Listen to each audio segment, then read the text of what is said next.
Graças e paz, meus irmãos. Que alegria estarmos juntos nesta noite e podermos mais uma vez meditar, refletir na palavra de Deus.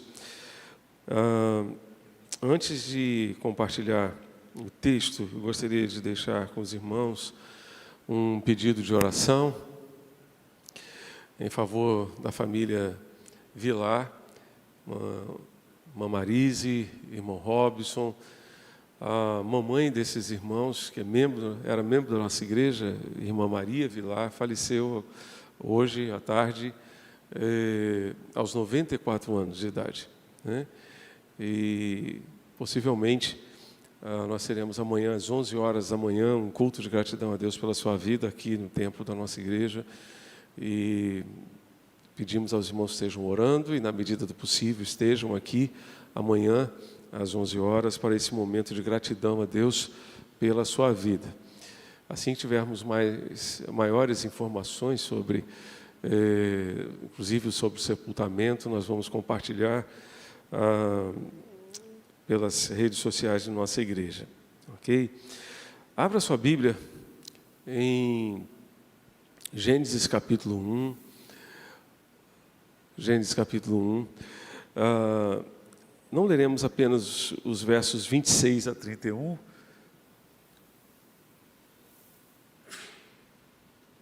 Desculpem. Mas vamos começar com os versos 1 e 2. Eu peço que os irmãos deixem suas Bíblias abertas. Vamos recorrer a esse texto ao longo de toda a nossa reflexão desta noite. Então diz o texto da palavra do Senhor: no princípio, Deus criou os céus e a terra. A terra era sem forma e vazia, havia trevas sobre a face do abismo, e o Espírito de Deus se movia sobre a face das águas. Tudo indica que o que nós temos aqui é um cenário bem diferente desse que a gente conhece, porque o autor de Gênesis, que nós atribuímos, a tradição cristã atribui a Moisés, a autoria desse livro,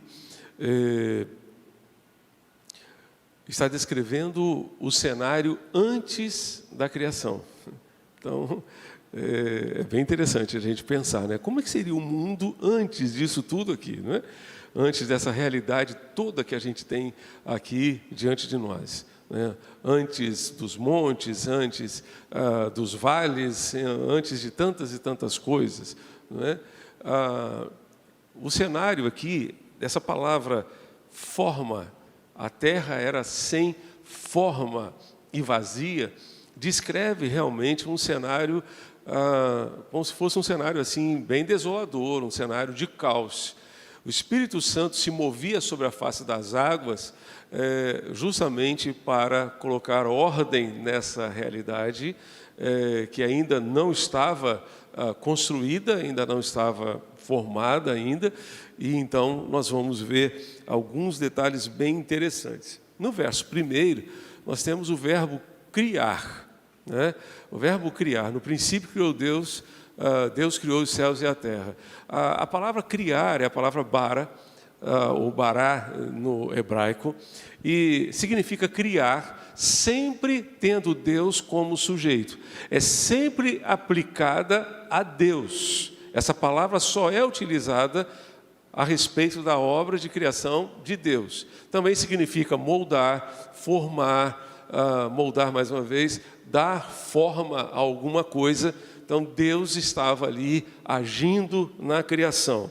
O F.F. Bruce vai dizer que esse verbo bará ocorre simplesmente 44 vezes no Antigo Testamento e é usado somente para a atividade de Deus. Então, Deus criando, e denota a produção de algo fundamentalmente novo, por meio da ação de um poder criador soberano, transcendendo completamente o poder que o homem possui, algo que vai muito além da nossa capacidade humana. Nós não teríamos, como seres humanos, a menor condição de produzir toda essa criação que nós temos diante de nós.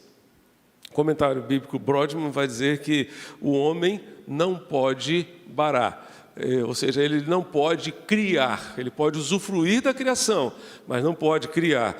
Só Deus pode criar, só Deus pode barar. Isso é atividade exclusiva de Deus. Exclusiva de Deus. A Bíblia deixa claro que foi Deus quem criou o universo, foi Deus quem criou tudo aquilo que nós vemos hoje no cenário, na paisagem do mundo em que vivemos, né? Esse mesmo comentarista vai dizer que os dias, um detalhe muito interessante aqui é sobre os dias, né? Os dias mencionados em Gênesis capítulo 1, podem ser dias de 24 horas, podem ser, mas o escritor parece que não pretende que sejam exatamente dias de 24 horas limitados a essa duração de tempo. Essa é uma outra questão importante a destacar aqui.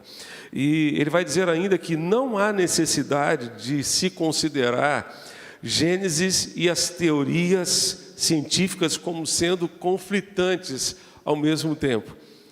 Gênesis não foi escrito como uma obra científica, Gênesis foi escrito como testemunho do fato de que foi Deus quem nos fez e que somos seus. A palavra no original para dia é a palavra ion, que pode significar um dia com um período de 24 horas, pode significar dias, pode significar um período de vida, tempo ou período em geral.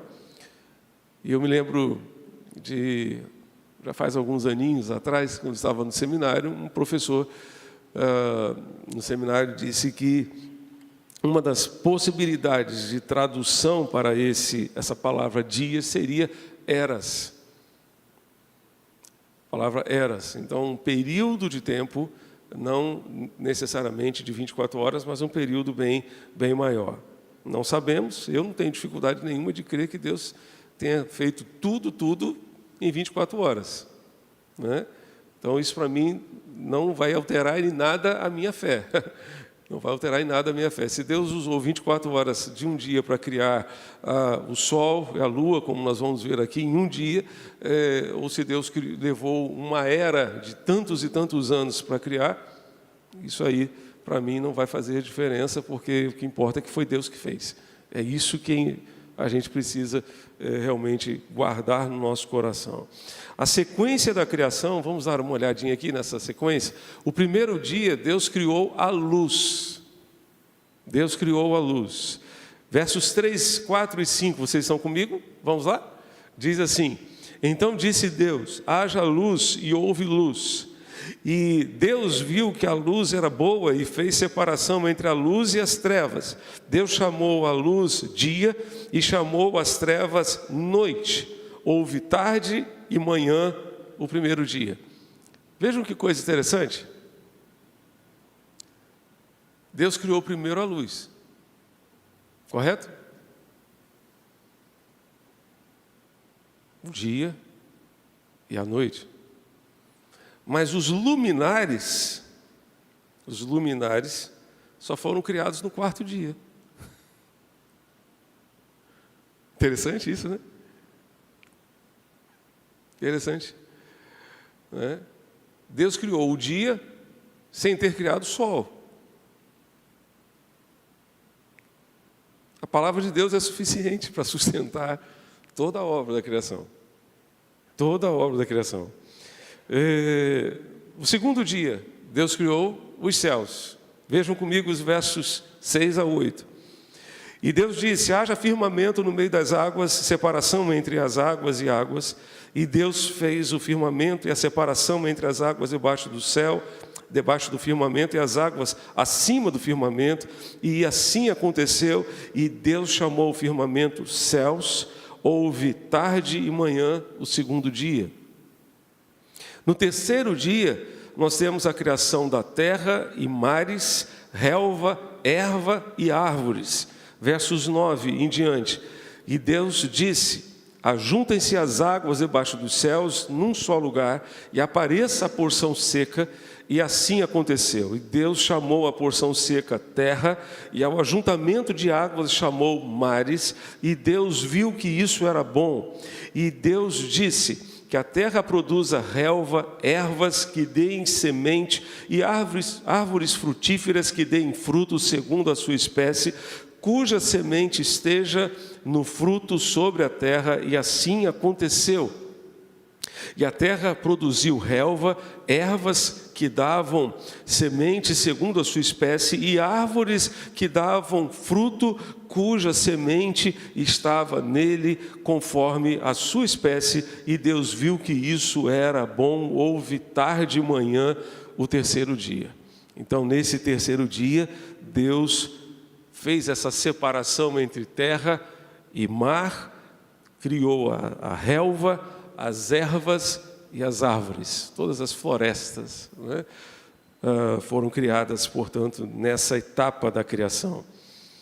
No quarto dia, verso 14, Deus criou então o sol, os luminares, o sol e a lua, e Deus disse: haja luzeiros no firmamento dos céus, para fazerem separação entre o dia e a noite, e sejam eles para sinais, para estações, para dias e anos, e sirvam de luzeiros no firmamento dos céus, para iluminar a terra, e assim aconteceu.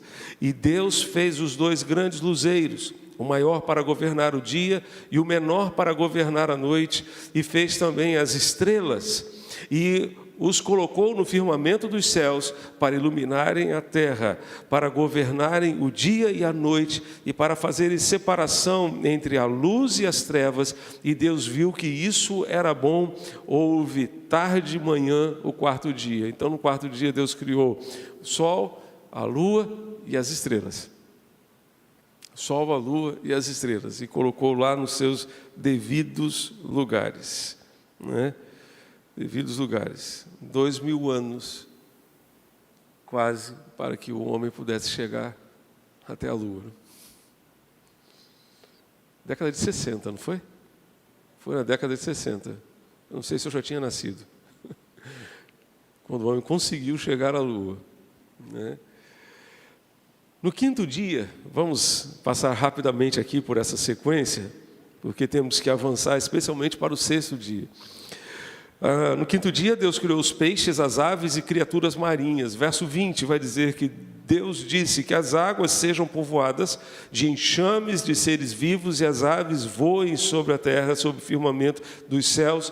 E assim Deus criou as grandes criaturas marinhas, todos os seres vivos que se movem, os quais povoam as águas segundo as suas espécies, e todas as aves segundo as suas espécies. E Deus viu que isso era bom. E Deus os abençoou, dizendo: sejam fecundos, multipliquem-se e encham as águas dos mares, e na terra se multipliquem as aves. Houve tarde e manhã o quinto dia. Chegamos ao sexto dia, o último dia da criação, em que Deus criou então os animais domésticos, selvagens, répteis e o ser humano. Verso 24 vai dizer: e Deus disse que a terra produza seres vivos conforme a sua espécie, animais domésticos, animais que rastejam e animais selvagens segundo a sua espécie, e assim aconteceu. E Deus fez os animais selvagens segundo a sua espécie, e os animais domésticos conforme a sua espécie, e todos os animais que rastejam sobre a terra segundo a sua espécie. E Deus viu que isso era bom. E Deus disse: façamos o ser humano a nossa imagem, conforme a nossa semelhança. Tenha ele domínio sobre os peixes do mar, sobre as aves dos céus, sobre os animais domésticos, sobre toda a terra e sobre todos os animais que rastejam na terra. Assim Deus criou o ser humano à sua imagem, a imagem de Deus o criou, homem e mulher os criou. E Deus os abençoou e lhes disse: sejam fecundos, multipliquem-se, encham a terra e sujeitem-na. Tenham domínio sobre os peixes do mar, sobre as aves dos céus e sobre todo animal que rasteja pela terra. E Deus disse ainda Eis que lhes tenho dado todas as ervas que dão semente e se acham na superfície de toda a terra, e todas as árvores em que há fruto que dê semente, e isso servirá de alimento para vocês. E para todos os animais da terra, todas as aves dos céus e todos os animais que rastejam sobre a terra, em que há fôlego de vida, toda a erva verde lhe será por alimento, e isso aconteceu. E o verso 31, nós temos aqui um destaque muito interessante. Deus viu o que havia feito, e eis que era muito bom. Houve tarde de manhã, o sexto dia. No final de cada dia, o autor sagrado diz: e viu Deus que era bom. Quando Deus concluiu a sua obra, Deus viu que era muito bom. Muito bom.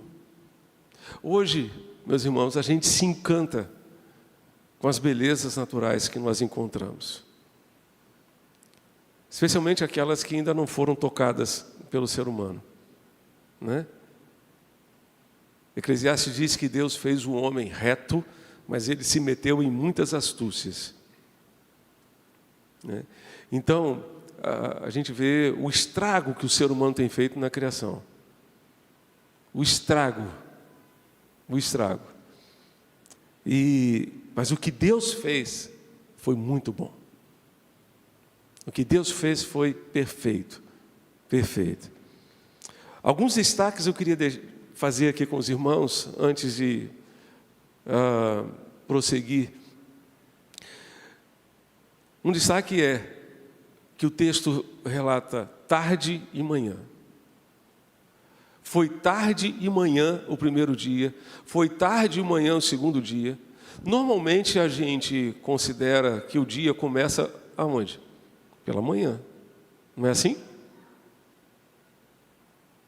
Mas o texto bíblico diz que o dia parece que começou à tarde. Primeiro à tarde, depois à manhã. É interessante perceber isso. Para o judeu, o dia começa por volta de 6 horas. Sexta-feira, 6 horas, já é sábado para eles. Já é sábado. E um detalhe interessante é que, para eles, o dia começa quando você vai dormir, não quando você acorda. Se nós observássemos isso, não porque os judeus fazem, mas porque está na Bíblia, a gente cuidaria melhor do nosso sono. A gente teria um cuidado maior com o sono, se nós observássemos que primeiro, que o dia começa quando a gente vai dormir e não quando a gente acorda. Primeiro à tarde, depois à manhã. Outra observação interessante: a gente poderia passar a noite inteira aqui, não apenas esses minutos que restam, mas muito tempo aqui falando sobre descanso. Vejam o que diz o verso 1 do capítulo 2. Capítulo 2, verso 1. Diz o texto que assim foram concluídos os céus e a terra e tudo que neles há. No 7º dia, Deus já havia concluído a obra que realizara, e nesse dia descansou. Abençoou Deus o 7º dia e o santificou, porque nele descansou de toda a obra que realizara na criação. O que esse texto aqui nos ensina é o princípio do descanso. É o princípio do descanso. E Deus estabeleceu realmente um dia de descanso, não apenas para ser um dia de adoração, mas um dia em que possamos renovar as nossas forças, nos recuperar. Por quê? Porque essa máquina chamada ser humano, corpo humano, precisa parar. Precisa parar. Nós precisamos de descanso. Precisamos de descanso. E precisamos tomar um cuidado muito grande com isso. A terra precisa descansar. A terra precisa descansar. Deus, quando deu a lei ao povo, Deus disse: olha, no 7º ano, Vocês vão plantar durante 6 anos, mas no 7º ano será o sábado de descanso da terra. E quando o povo de Judá vai para o exílio na Babilônia, lá no finalzinho, no último capítulo do 2º livro das Crônicas, dos reis de Israel, de Judá, o autor sagrado vai dizer: para que se cumprisse a palavra do Senhor pela boca do profeta Jeremias, até que a terra descanse todos os seus sábados. Porque o povo não observou o sábado de descanso da terra. Não foi só porque o povo se apegou à idolatria, mas o povo passou 70 anos no exílio, lá na Babilônia, para que a terra descansasse 70 sábados de uma vez só. 70 sábados de 490 anos. De 490 anos. Então, a terra precisa de descanso. O ser humano precisa de descanso. Você precisa de descanso. Então, tome cuidado com isso. Seja comedido nesse sentido. Tome realmente esse cuidado. Isso aí é um exemplo de Deus para nós. É muito interessante a gente ver algumas pessoas dizendo que não tiram um dia de descanso nenhum, não é? Que trabalham o tempo todo, são aqueles workaholics, né? São viciados em trabalho, não é? Não tiram férias, em hipótese alguma, né? E tem aqueles ainda que usam o diabo como exemplo, né? O diabo não para de trabalhar, então eu não posso parar de trabalhar, né? Mas quem disse que você deve seguir o exemplo do diabo? Você deve seguir o exemplo de Deus, que descansou. Deus descansou, Ele é exemplo para nós. Nós precisamos, porque o cansaço físico, mental, pode gerar esgotamento emocional, e isso pode gerar outros problemas. Pode mexer com o seu humor, pode mexer com os seus relacionamentos, com a forma como você lida com as pessoas. Há uma série de coisas que simplesmente podem ser afetadas pela falta de descanso. Deus descansou. Procure descansar também. Descanso, obviamente, não tem nada a ver com preguiça. Tá? Descanso não tem nada a ver com preguiça. Paulo disse: se alguém não quer trabalhar, que não coma, né? Porque não quer trabalhar. Não quer trabalhar. Outro detalhe que eu gostaria de destacar é o cuidado com a criação. O cuidado com a criação. O que diz aí o verso 15 do capítulo 2? Verso 15 do capítulo 2. Diz o quê? O Senhor Deus colocou o homem no jardim do Éden para cuidar dele. Para cuidar dele. Esse texto para mim aqui, irmãos, ele é um texto assim fundamental para a gente entender ecologia, cuidado com o meio ambiente. Aí você vai dizer: pastor, mas a Bíblia fala sobre isso? Fala aqui, ó.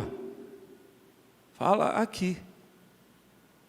Deus está dizendo, a Bíblia está dizendo que Deus colocou o homem no jardim do Éden para cuidar dele e para cultivá-lo. O planeta Terra é um grande jardim criado por Deus, e nós fomos colocados neste mundo para cuidar dele. Cuidar dele. Nós temos essa mensagem na palavra de Deus, nas Escrituras. E nós deveríamos estar, como cristãos, na vanguarda dos cuidados com o planeta. Deveríamos estar na vanguarda. Deveríamos tomar a iniciativa. Cuidados, por exemplo, com lixo. Cuidados com reciclagem. Cuidados com o uso de papel. Você já imaginou que cada livro impresso, por exemplo, que você tem, que eu tenho, representa, de repente, uma árvore, 2 árvores que foram cortadas para isso? Há muito tempo, por exemplo, alguns anos já, talvez uns 10 anos, que eu não sei o que é ter agenda de papel. Eu não uso agenda de papel. E aquilo que eu posso ter em arquivo digital, eu prefiro. É mais fácil de guardar. É mais fácil de guardar. Né? Pastor, mas se perder o computador, está na nuvem, meu irmão. Graças a Deus, todo mundo hoje tem arquivos na nuvem, você guarda lá. Alguns anos atrás eu tinha uma impressora no gabinete. Aqui na igreja também tinha impressora lá no gabinete, que eu precisava imprimir. Né? Os meus esboços, a cada domingo, eles têm de 10 a 15 páginas. Esse aqui tem, eu não sei quantas páginas, porque eu aumentei a letra, mas acho que umas 12 páginas, mais ou menos. Teria que aumentar, teria que imprimir tudo isso. Gasto de tinta, gasto de papel. Tudo isso é contra a preservação do planeta. Pode parecer pequeno, mas é verdade. E nós deveríamos estar na vanguarda nesse sentido. Estar na vanguarda. Hoje, graças a Deus, a gente tem tablets, a gente tem dispositivos eletrônicos, tem um celular, né, em que a gente pode utilizar sem precisar imprimir. Eu tenho uma impressora hoje em casa que ela fica guardada num armário. Raramente eu preciso utilizá-la. É só um cuidado que a gente tem lá, porque às vezes surge uma situação que realmente demanda a utilização. Nem assinatura a gente faz mais, né? A gente utiliza GovBR, utiliza um certificado digital, mas quando não tem como usar um certificado digital, a gente tem que imprimir, tem que assinar e tem que digitalizar e enviar. É assim, mas o que a gente puder fazer para usar menos papel, isso está ajudando no cuidado com o planeta. Estou dando só um exemplo aqui, irmãos. Só um exemplo. Né? Um problema seríssimo que diz respeito à nossa vida urbana é o lixo. É o lixo. Né? Então, o que fazer com tanto lixo urbano? A gente poderia realmente passar muito tempo aqui pensando sobre isso. Mas eu gostaria só de destacar que nós, como crentes em Cristo Jesus, devemos tomar o cuidado também com o planeta. Devemos tomar cuidado também para preservar essa criação.